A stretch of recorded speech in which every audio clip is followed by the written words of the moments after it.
তোমরাও কি আমার মতন চমকালে যে অসময়ে পুজো ঢাকের আওয়াজ কোথায় পাওয়া যাচ্ছে? বিশেষ করে আমিও ঠিক এইভাবেই চমকে গেছিলাম। আগের রবিবারে আমরা বেরিয়েছিলাম ঘুরতে রাতের দিকে, তো ঢাকের আওয়াজ কোথায় পাচ্ছি জানতে গেলাম ঘাটের ধারে গিয়ে দেখছি ঠাকুর বাসানো হচ্ছে। তো এটা বাড়িরই পুজো, তো ওখানকার বাড়ির যারা এসেছে তাদেরকে গিয়ে জানতে পারলাম যেটা মা গন্ধেশ্বরীর পুজো। প্রায় জগদ্ধাত্রী ঠাকুরের মতনই মা সিংহের ওপরেই বসে আছেন। তো অসময়ে পুজো দেখতে বেশ ভালোই লাগছিল, একটু দাঁড়িয়ে দেখছিলাম, আর লিডা তো ভারী আনন্দ করে নাচছিল। ঠাকুর দেখতে দেখতে হঠাৎ করে এই দোকানটা চোখে পড়লো, লেখা রিঙ্কুদির ফুচকা অ্যান্ড চাট। তো দেখে বেশ খেতে ইচ্ছা করছে, আর অনেকটাই প্রায় রাত হয়ে গেছে, 9:30 মতন বাজে।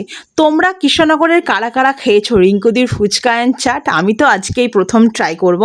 আমি আর অভিষেক একদম স্পেশালি ফুচকাটাই খাবো, কারণ ওটা দেখে ভীষণই লোভ লেগে গেল দাঁড়িয়ে থেকে। তো এইবার যাই, গিয়ে একদম পুরো খাই, কি আছে দেখি। আর রাত যেহেতু হয়ে গেছে, আরও নাকি অনেক মোমো আর অনেক কিছু আইটেম ছিল যেগুলো কিনা এখন শেষ হয়ে গিয়েছে। ফুচকাটাই রয়েছে, তো সেটা আগে ট্রাই করে দেখি কেমন কি খেতে। আর লিডা বলল ফুচকা খাবে না, ও অতটা ফুচকা ভালোবাসে না। অবশ্য করে আমি আর অভিষেকই খাবো। আর এই যে এখানে পাশেই রিঙ্কুদি, আমাদের দাদা আর দিদি দুজনাই আছে, তো দিদি ফুচকাটা দিচ্ছে।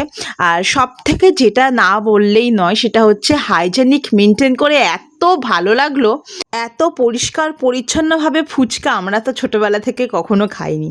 তো দাঁড়িয়ে পড়লাম ফুচকার বাটি নিয়ে, আর একদম তো জিভে জল চলে আসছে কখন ফুচকাটা মুখে দেব।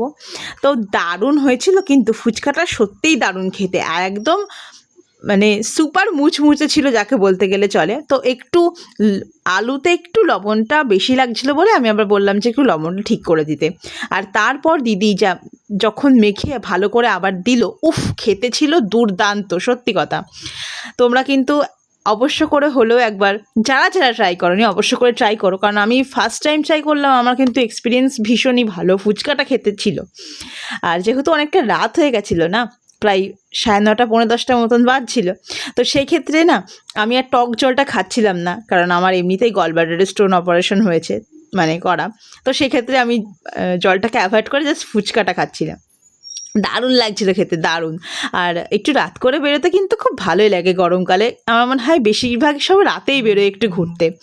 আর আমি তো রান্নাবান্না সেরে সব কিছু করে বললাম যে রাতেই চলো একটুখানি ঘুরে আসি। রাতে গরমকালে ঘোরার মজাই কিন্তু আলাদা। আর আমি ফার্স্ট টাইম ফুচকা খাচ্ছি কম, রিঙ্কুদির সাথে বক বক করছি বেশি, মানে কত গল্প যে করছিলাম। তো দেখো, মার বাবা ফুচকা খাচ্ছে, আমি কিন্তু খাচ্ছি না, আমার কিন্তু ফুচকা একটু ভালো লাগে না।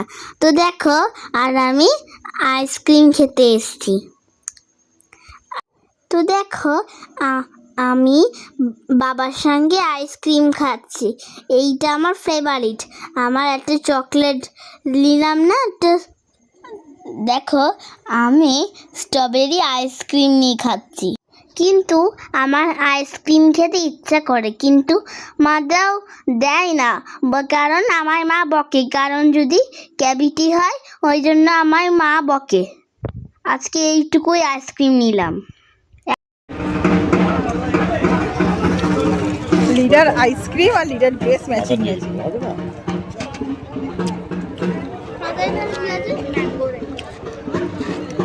স্ট্রবেরি আর হোয়াইট বেশি ভালো খেতেন, ওই মেট্রোর থেকেও ভালো টেস্ট, তাই না?